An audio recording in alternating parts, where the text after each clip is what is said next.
வருஷம் பட்ஜெட் அறிவிச்சு தான் ஆகணும்.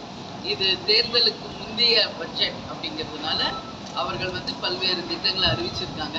தேசிய முற்போக்கு திராவிட கழகத்தை பொறுத்த வரைக்கும் இந்த பட்ஜெட்டை நாங்கள் வரவேற்கிறோம். ஏன் வரவேற்கிறோன்றதையும் உங்களுக்கு தெளிவாக நான் தெளிவாக பதிய வைக்கிறேன். எதுக்காக அப்படின்னா, கேப்டன் அவர்கள் 2006 நம்மளுடைய முதல் தேர்தல் அறிக்கை புத்தகத்தில் கொடுத்த பல்வேறு திட்டங்களை இந்த முறை தமிழக அரசு முதல்வர் அவர்களும் அறிவிச்சிருக்காங்க. அதற்காக தமிழக அரசுக்கு நாங்கள் நன்றியை சொல்ல கடமைப்பட்டோம். ஏன்னா நீங்கள் நேற்று பார்த்துருப்பீங்க, வேளாண் நிதிநிலை அறிக்கையில் இங்கே இருக்கின்ற ஒரு 5000 விவசாயிகளை வளர்ந்த நாடுகளுக்கு அழைத்து சென்று இப்போ இருக்கிற லேட்டஸ்ட் டெக்னாலஜி படி எப்படிலாம் அக்ரிகல்ச்சரில் டெவலப்மெண்ட் பண்ண முடியும் அப்படிங்கிறத அவங்களுக்கு விளக்கும் வகையில் ஜப்பான், சைனா போன்ற பல்வேறு நாடுகளுக்கு அழைத்து செல்வோம் என்று ஒரு அறிவிப்பு நேற்று வந்தது. இது கேப்டன் அவர்கள் 2006 எங்களுடைய தேர்தல் அறிக்கை புத்தகத்திலேயே அன்னைக்கே இதை நாங்கள் வெளியிட்டது தான். அது மாதிரி தான் ரேஷன் பொருள் தேடி வரும். அதே போல தான் இன்றைக்கி பார்த்தோம்னா பல்வேறு திட்டங்கள் கேப்டன் அறிவித்தது வந்திருக்கிறது.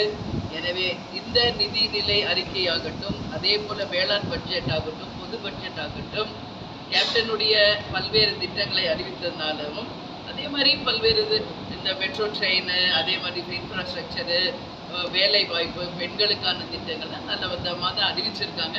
இன்னும் நிறைய வேலை வாய்ப்புகளுக்கெல்லாம் இன்னும் அதிகபட்சமாக கொஞ்சம் சொல்லியிருந்தா நல்லா இருக்கும் என்பதும் எங்களுடைய கருத்து என்பதை இந்த நேரத்தில் பட்ஜெட்டை குறித்து நான் தெரிவிக்கிறேன். நிரூபிக்கப்படணும். இப்போ பொதுவாக நம்ம சொல்லக்கூடாது. அது நிச்சயமாக 1000 கோடி ஊழலா அப்படிங்கிறத கண்டுபிடிக்கணும். ஏன்னா ஏற்கனவே செந்தில் பாலாஜி அவர்கள் கைது செய்யப்பட்டு ஜெயிலில் இருந்துட்டு இப்போ வெயிலில் வந்திருக்காரு.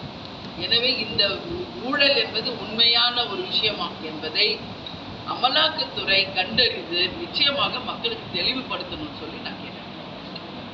சரிங்களா?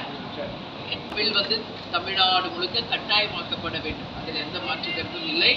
அன்னை மொழி காப்போம், அனைத்து மொழியும் கற்போம் என்பதுதான் கேப்டனுடைய எப்பொழுதுமே ஒரு கொள்கையாகவே சொல்லிட்டு இருந்தார். அதுதான் எங்கள் நிலைப்பாடு.